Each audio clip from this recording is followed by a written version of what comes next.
Let's go with the title of the day, Mr. Father Frank. Let's go.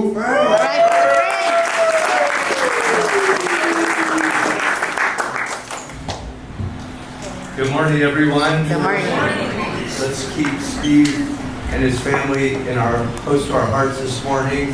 And Brianna, congratulations to you. Happy birthday. What a miracle to celebrate with you.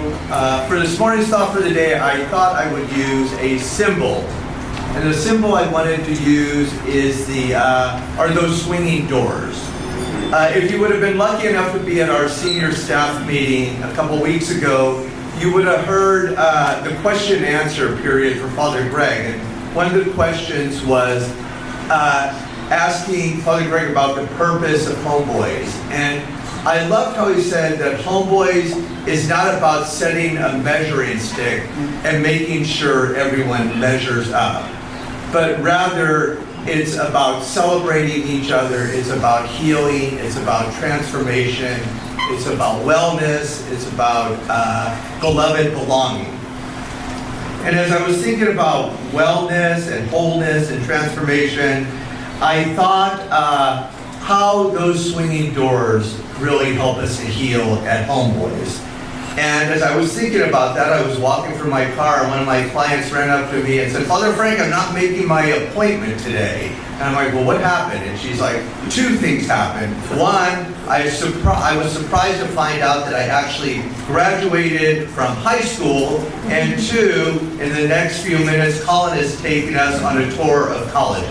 That's right. So, as Emily said, when all our food is made with purpose, but we have purpose and meaning in our lives, we can heal, we can get well at a really deep level. Now, those of you who know me know most of what I give my homilies about or talk about is the most recent book I've read. So, the latest book I've been reading is by a Zen Buddhist named Bernie Glassman, and it's called Instructions to the Cook. And he begins this book by saying how important being a cook is at a Zen monastery. And he begins it with a little koan, which is kind of a Japanese riddle. And he asks, what do you get when you get to the top of a 100-foot pole? I had no idea what the answer was. He said, but when you get to the top of that 100-foot pole, you get to prepare the supreme meal. I want to suggest this morning that we here at Homeboys prepare that supreme meal every time we walk in and out of those revolving doors. And Bernie Glassman says the supreme meal has 5 ingredients that I find very helpful during my time at Homeboys. The first one, he says, is spirituality. And I love the way Father Anthony DeMello defines spirituality. He says spirituality is waking up. And he always gives this example of something he heard on Spanish radio. Most of you know I'm raising my niece, so I really get this. A father is going to get his son up for school. And he knocks on the door and he says, "Jaime, get up, you gotta go to school." Of course, Jaime goes back to sleep. About the 5th time he loses his patience and he really bangs on the door. He says, "Jaime, you gotta get up, you gotta go to school." And Jaime whispers out the door, "Daddy, I don't want to go to school." He says, "Well, why not?" And he says, "It's boring, the kids tease me, I hate school." And the dad says, "Well, Jaime, I'm going to give you 3 reasons you've got to go to school. 1, it's your duty. 2, you're 45 years old. And 3, you're the headmaster." So I think when we walk, on a good day, we walk through those doors, we wake up. The second one is study. That's what we do all day long in classrooms A and B with the whole plethora of groups that we get. The third one is livelihood. Denise talks to us about jobs. We have workforce development. That, back to Father Greg's original tagline, nothing stops a bullet like a job. We've got a job, we have purpose, we have a reason to get up in the morning. Social action, Father Greg sent me the picture of you, and Jose was there, a whole bunch of community from Homeboys at the rallies this weekend. And the last ingredient for flourishing is what he says is community. We here at Homeboys know it as what? Kinship.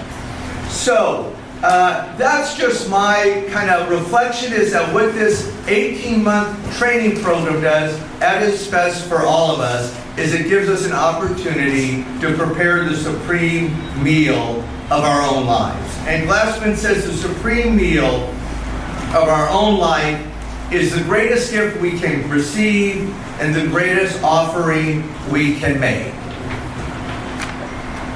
To just kind of finish this little thought for the day, it's Pride Month, and as I was thinking, as we come towards the end of Pride Month, if you, most of you who know me know I love flourishing, and the one thing with flourishing we know that we need to flourish is we need, what is kind of a crazy word, but we need exemplars. We need examples.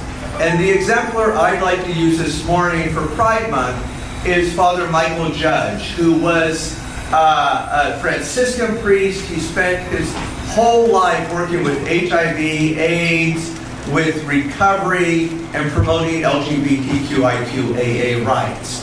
And most of you know, when the 911, when the Twin Towers fell to the ground, he was right on site, and while everyone else was running out, he was running in to try and save people. And in doing that, it cost him his own life. And we know Father Greg tells us again and again, there is something bigger than death, and that is love.